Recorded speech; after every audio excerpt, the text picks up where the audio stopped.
I'm Hans Köchler. I have been teaching philosophy at the University of Innsbruck in Austria for more than 40 years. And in the year 1972, I have established, together with some friends from other continents, from Asia, the Middle East, and Europe, an international NGO, the International Progress Organization, that is affiliated with the United Nations organization. And our message at that time, and that was in the middle of the so-called Cold War period and the tensions between East and West, our message was that a stable basis, a sound basis for a worldwide order of peace can only be established if one is able to understand the other systems on the basis also of a better comprehension of their cultural identity. And in order to study those issues, we have been establishing contacts around the globe. I traveled in '74 to more than 2 dozen countries on all continents to discuss this notion, what I called at the time dialogue between different civilizations, with intellectuals, diplomats, and political leaders. And we prepared an international symposium on the issue of cultural identity.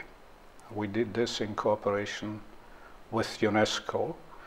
And what was important for us at the time was that one should get away from ideological rivalry as it existed at that time between communism or socialism on the one hand and capitalism on the other, and that one should reach a common level of understanding, and that, in our view, was not possible on the basis of political ideologies, but it was only possible, and it is only possible, on the basis of defining or shaping one's cultural identity.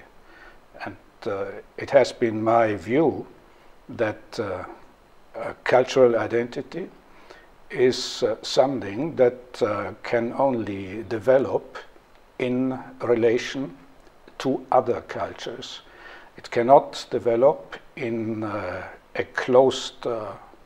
enclosed framework or in isolation. And at the time when we did begin to discuss this idea, as I said, at the beginning of the 1970s, this was also the era of decolonization of many countries, particularly in Africa, becoming independent. And identity, cultural identity, was a very important issue. And I became aware in our discussions that, for instance, we in Europe, or generally in the Western world, were rather ignorant about other cultures and civilizations. We had been learning in our classical education about the history of the ancient civilizations of Greece in particular, but that was the history, the historic cultural tradition that anyway had shaped our European identity, but we did not go beyond the confines of this civilizational realm, and the European countries in particular had got used, so to speak, had gotten used to export their own worldview and lifestyle in the period of colonization, because we brought our own way of thinking to the countries on other continents. And so when we did engage in meetings, in conversations, in exchanges with people in those continents, I felt essentially these meetings quite often, or discussions, were kind of self-encounters, because we did talk with people that had anyway been already informed, or whose identity had been shaped by our own Western identity, and that's why I tried to develop, on the basis of philosophical hermeneutics, a theory of cultural self-comprehension. And I did use the term of the dialectics of cultural identity, which means only if I am able to relate to the other, to another culture that is not totally dependent on my own, can I fully understand myself. If I'm not making this step, I will remain on the level of naivete, and I will not be prepared to engage in cooperation at the global level. And at the time when we spoke about this, culture, or issues of culture and civilization and issues of cultural identity, were not widely discussed, because everyone was preoccupied with the East-West conflict and with the issue of the threat also of nuclear war, or one was also preoccupied with issues of North-South cooperation and development policies. In the meantime, the situation seems to have changed. Now, what we called in these early years dialogue of civilizations has become a buzzword, so to speak, of international relations. And now the big challenge, in my view, is that one has to give a concrete meaning to that word, so that one does not remain on the level of generalities. One has to make clear, and this has also been my effort in the framework of the International Progress Organization and later of the World Public Forum Dialogue of Civilizations. One has to make clear that dialogue is only meaningful if it is situated in a proper political, social, and economic framework. What do I mean by that? If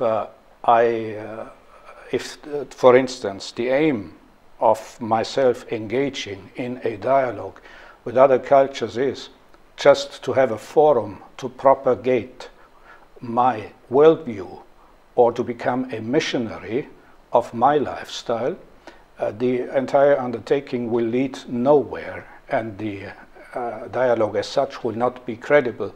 At the same time, if, for instance, we are engaged in armed confrontation with other countries, we cannot claim to base our political strategy on the principle of dialogue. That is one of the big challenges in this era in which we are living now, since the end of the Cold War. And it is a particular challenge also for the United Nations organization. Let's just recall, in 2001, the United Nations declared that year, and that was several months before September 11, the UN organization declared that year as the year of dialogue of civilizations. And a few years later, in 2005, a structure was created, that an intergovernmental structure was created that is called the Alliance of Civilizations, which is now officially supported by almost 140 countries. That means by a large majority of the United Nations member states. But what has happened since this time in 2001, when the UN made this dialogue of civilizations, it's one of its main principles for international relations. We have seen so many wars. We have seen the use of force also in the name of civilizational values. And we have seen strategies to change the cultural and civilizational, or to reshape cultural and civilizational identity in specific regions of the world. And for that reason, it is of utmost importance that one should, for instance, remember the philosophical approach that did underlie the ancient Olympic idea, the idea of the Olympic Games in ancient Greece, when the nations and peoples of Greece, the nations of Greece, one can say, did compete in the field of sports. One felt that this kind of competition was only credible if there was no war going on at the time. So in analogy, I would say, if the UN and the UN member states are really convinced that one of the basic principles how to conduct international relations is the dialogue among civilizations, or as they now even say, an alliance between civilizations, they should first of all create the conditions for such a dialogue, and they should not engage in the use of force against each other. And of course, another big issue and a big challenge at the present time is how we assert our cultural identity at the domestic level in many parts of the world, including in Europe. Cultural identity now has become one of the big issues, also big issues of domestic politics. For instance, now in Europe, the debate is about how to place or how to assert the cultural identity of our Western Christian tradition, our Christian heritage, as one says, vis-à-vis the new cultures and new cultural identities that are being more and more also established in the European countries because of globalization, because of the migration of on a very large scale, because of the change, demographical change in many of the countries, and because of the so-called multicultural realities that now exist in almost all the industrialized countries of the West. And here, I would say, a careful analysis of the principles that underlie cultural identity would be of help in order to get away from this attitude of confrontation or from this perception of threat. And the point one should make, and I think all of those who do use the term dialogue of civilizations also as a kind of for a kind of political legitimation strategy, should be aware that the assertion of cultural identity is not necessarily implying that one antagonizes another cultural identity. To relate to another identity is the very condition for shaping one's own identity. And if this is so, the presence of other cultures, people with other cultural identities in our midst, cannot be perceived as a threat. It is just one of the conditions, or an opportunity for us to develop a more mature and richer understanding of our own civilization through the interaction with other civilizations. In earlier centuries, we did live apart, and the geographical distance did mean that we were not under the pressure to decide how to relate to the other. That's not the situation anymore. Now, in the era of globalization, even civilizations that are continents apart will have an impact on our daily life. If you take the trade relations, but also international information and communication, and in addition to that, because of labor migration, we will have the multicultural reality at the domestic level. And that should also bring us to a more profound understanding of conflicts in countries that by tradition are composed in a multicultural and multi-ethnic sense. And what is really frightening in those days is how the world is dealing with conflict situations that are now evolving along cultural lines in the region of the Middle East. If you take, for instance, the example of Syria, this is really a test case for the doctrine of the dialogue of civilizations, because what we see now is that a kind of civil war has evolved, which more and more is a confrontation also along civilizational and cultural lines. Distinct religious and ethnic communities are in a situation of confrontation and are being encouraged in these confrontational attitudes by support or through support from outside actors, whether those are states or religious communities. And a country can only claim to be a friend, as the United Nations says, of the Alliance of Civilizations if it does not fuel this conflict by interfering with arms or other means on the side of one of the parties of the dispute.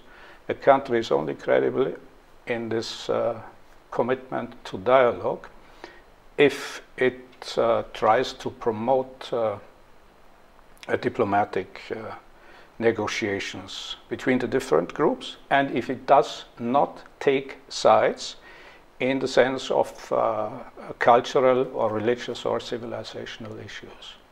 And I think with this, better things. The commitment to human rights is certainly one of the test cases of dialogue between civilizations, but one has to be very cautious in one particular respect.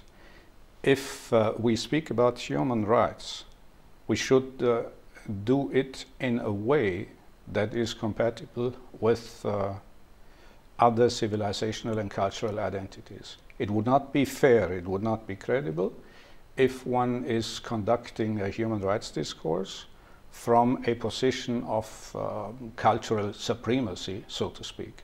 So if one has to be prepared to reflect on one's own notions of human rights, and one has to acknowledge that there are different cultural traditions and different socio-cultural environments where people may interpret general human rights principles in a specific way. And we cannot force other people in other cultural environments to live exactly by the standards which we, for instance, have set for us in the secular environment of the Western industrialized world. That would not be fair, it would intellectually not be credible, and it would ultimately be counterproductive, because it would mean that people in other regions of the world would feel that they are being re-educated by us, or to use a more drastic word, that they are being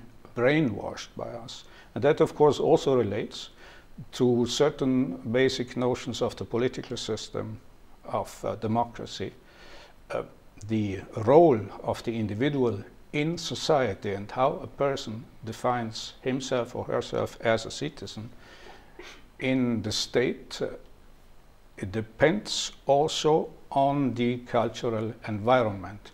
And we cannot, for instance, just to give one of the most drastic examples, we cannot impose certain Western notions of gender policies on the rest of the world. That is not in any way would not in any way be a credible undertaking. And what one also must avoid is to intervene in other countries militarily if there is not a clear humanitarian justification, first of all. One must not intervene on the basis, so to speak, just of ideological issues, on the basis of issues that relate to how we see democracy or human rights. And one must be proportional in the action. And for that reason, I have great suspicions, or I'm very cautious as far as this new doctrine of humanitarian intervention is concerned, because the examples we have seen so far are not very encouraging in quite many instances. There is a risk that through such an intervention, one is producing failed states. That is a new term coined in the political circles of the Western world. And humanitarian intervention is also certainly not compatible with the idea of dialogue, because it means that countries decide from outside who the good people are in a particular country and who the bad people are.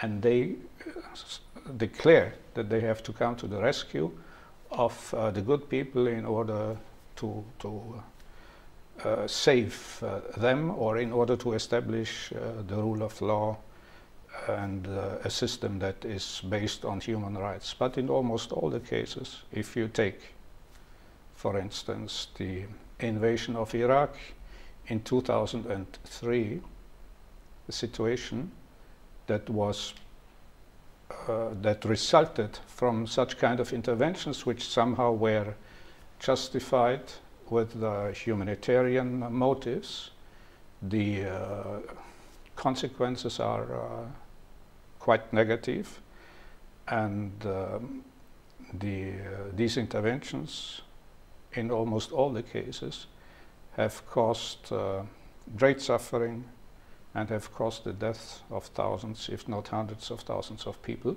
And I would say that it makes sense that such use of force in the name of noble principles of dialogue should be quite strictly controlled in the framework of the United Nations organization. Unilateral action by individual states or an alliance of states is always risky, and is almost always just an action under the pretext of humanitarian motives, while in actual fact it is economic interests or power politics that comes at play. And if we look closer, for instance, to the region of Europe, I would say that humanitarian intervention in many of the cases so far has not been able to produce a sustainable order of peaceful coexistence among the different population groups, for instance, on the Balkans. It will take a long time until one can make a final evaluation in terms of the results of these interventions, which certain groups of countries have undertaken in this part of the world.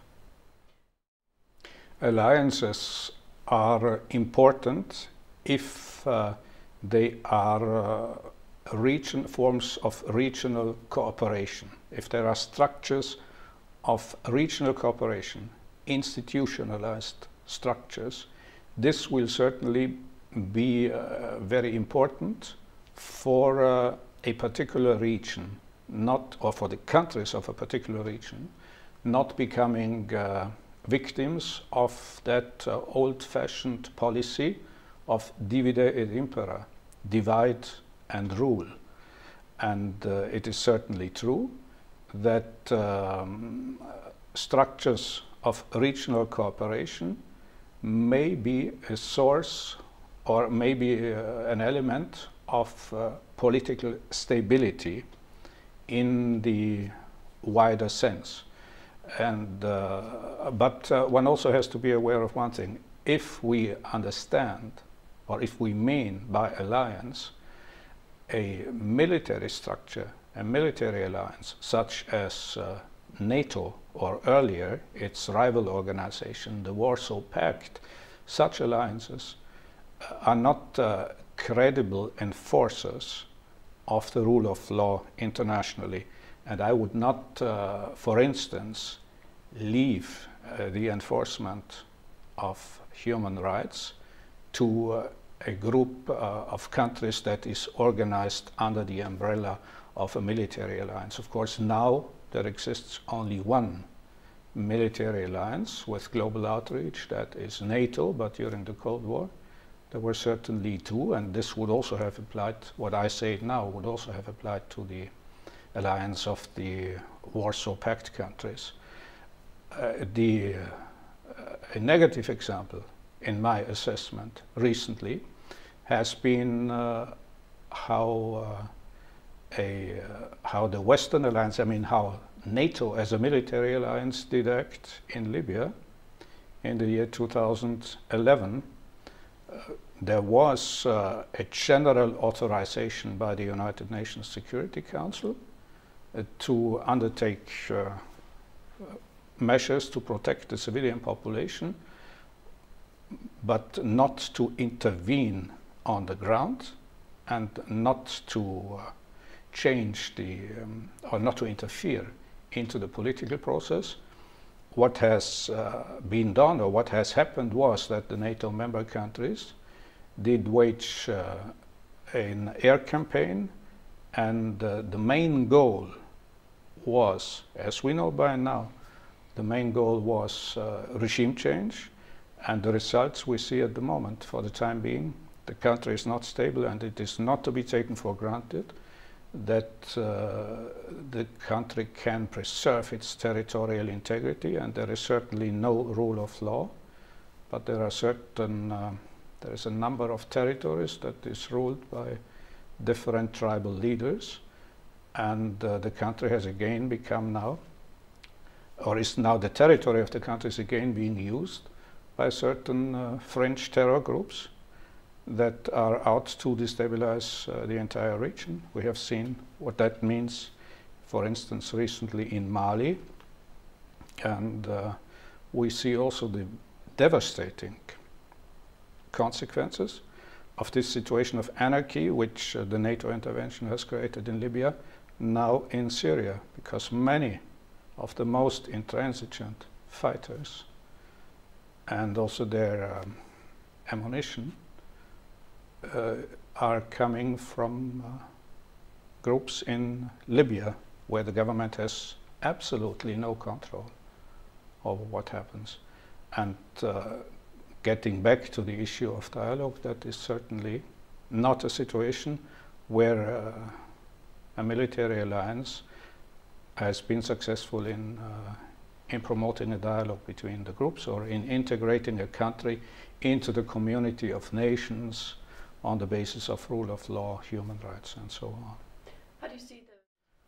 I think it is crucial that in all these initiatives that are based on the principle of dialogue between cultures, religions, or in a more general way between civilizations, one is always very clearly distinguishing between political interests and economic interests and what I have been characterizing as the shaping of one's cultural identity and trying to reach out to other nations and trying to better understand their own identity.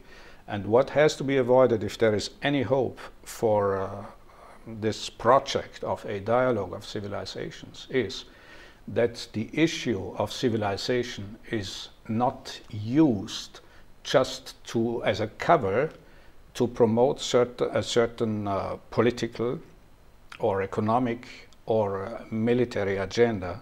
I mean, if a certain country or a group of countries would like to strengthen its influence in another part of the world, it should indicate the motives, and it should do so transparently. Of course, I know this is maybe wishful thinking in the field of international power politics, but they should leave out culture and civilization. They should not say that they act in the name of civilization and that they want to promote dialogue, because if the instrumentalization of issues of civilizational identity is becoming a common practice of states, that would totally discredit the entire project of the United Nations organization.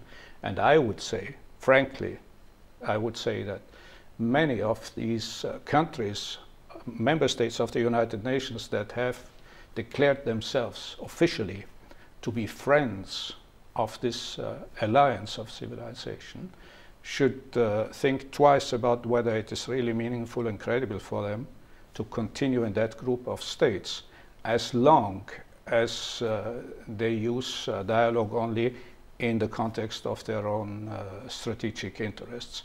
And I would say it would be much better to place that issue of civilizational and cultural identity and how to broaden one's own horizon if one would leave this with the specialized organization of the United Nations that was particularly created for those purposes, namely for UNESCO, the United Nations Educational, Scientific and Cultural Organization. The issue of intercultural dialogue should not be located just within an exclusively political structure that has as its most influential body the Security Council.